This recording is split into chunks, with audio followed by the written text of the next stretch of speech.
مرحبا أعزائنا المتابعين، واليوم سوف نتعرف معا على مجلس الشؤون الاجتماعية والكادحين.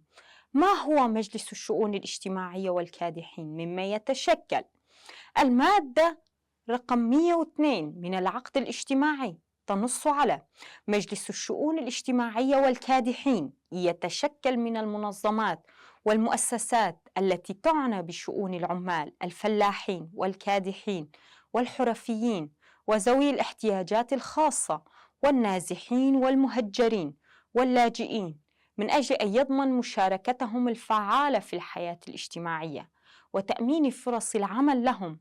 يقوم بتطوير الاتحادات والتعاونيات والاتحادات والمدارس المهنية للمساهمة في تأسيس النظام المجتمعي الديمقراطي.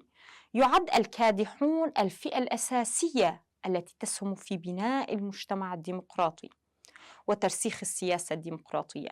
يقوم المجلس بتطوير المشاريع التي تنمي الناحية الاجتماعية والثقافية لدى الكادحين، ويعمل على بناء نظام اقتصادي يحقق القيمة لجهد المرأة.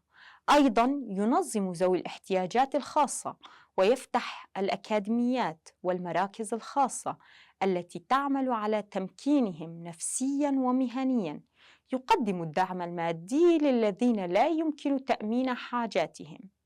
وإلى هنا أعزائنا المتابعين نصل وإياكم إلى ختام فكرتنا لهذا اليوم، على أن نلقاكم مجددا. لا تنسوا متابعتنا. دمتم بخير.